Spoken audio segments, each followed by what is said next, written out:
first drove this new entry point to the Honda Civic range in Spain at the start of the year. It was a big launch for Honda. After all, the new Civic is the product of the single largest development program in the Japanese car maker's 70-year history. With a new platform, a more sophisticated multi-link rear axle and a significantly stiffened unibody, which features increases of 52% in torsional rigidity and 88% in lateral stiffness, our Spanish drive was evidence that the Civic has benefited from Honda's renewed focus on the European market during benchmarking.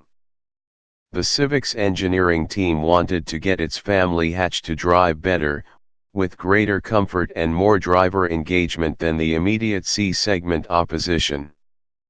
We've now driven the Honda Civic X 1.0 Turbo on UK roads, where it needs to stack up against rivals such as the 3-cylinder EcoBoost-powered Ford Focus, the Vauxhall Astra 1.0 EcoFlex and the Peugeot 308 1.2 PureTech.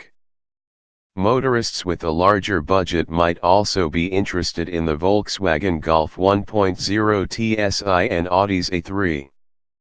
The new Honda Civic is one of the biggest cars in the family hatchback class, but nonetheless the small-capacity turbocharged triple under its bonnet makes a significant 127 bhp, along with an 148 pounds-foot, and that's enough to deliver reasonable acceleration. You need to work the 6-speed gearbox hard to make decent progress, but its short throw and slick action across the gate makes the experience quite enjoyable. Push the engine harder and you'll be treated to a distinctive 3-cylinder thrum, while at a steady cruise the motor's sound fades away into the background. Around town and at low revs, however, a small amount of vibration can be felt through the pedals and steering wheel, whereas similar engines in the Skoda Octavia and Vauxhall Astra tend to remain silky smooth throughout the rev range, so Honda's new motor falls a little short when it comes to overall refinement. Nevertheless, the new Civic drives well. The steering is direct and well judged, the control weights are spot on and the combination of body control and high grip levels is impressive. This is largely down to the new rear suspension and the wider, longer and lower platform.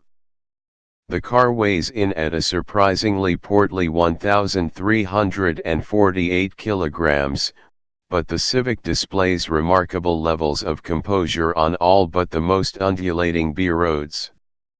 Adaptive suspension is standard on X-trim cars like the one we tested.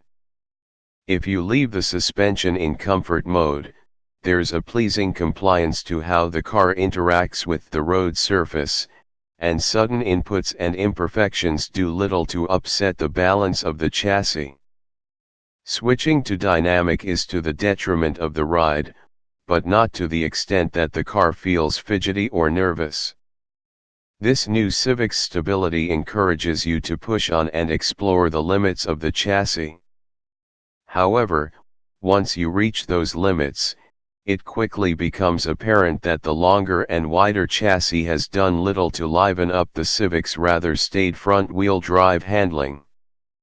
There is a lack of adjustability even in sport mode, and the car demonstrates the old model's tendency to succumb to understeer. The Civic's larger dimensions result in a more spacious cabin than before. There's good leg room and reasonable headroom for rear seat passengers, while the boot offers 478 liters of space, larger than a Ford Focus but smaller than the cavernous Octavia. Less impressive is Honda's Laburing Connect infotainment system, which, despite decent smartphone connectivity courtesy of Apple CarPlay and Android Auto, feels a generation behind the systems developed by rivals. Beyond that, the interior is a significant improvement over that of the previous generation car. The angled center console and high transmission tunnel place the gear shift close to hand, and the TFT dials are now framed in an old-school cowl ahead of the driver. It's a straightforward and fundamentally good-looking layout. The new Civic performs the role of well-rounded family hatchback almost impeccably. At speed it is refined, plus it's safe and secure in the corners and offers class-leading levels of practicality. Around town the 1.0-liter motor isn't quite as polished as those used by some its rivals, but it is strong and quiet enough to fulfill most buyers' requirements.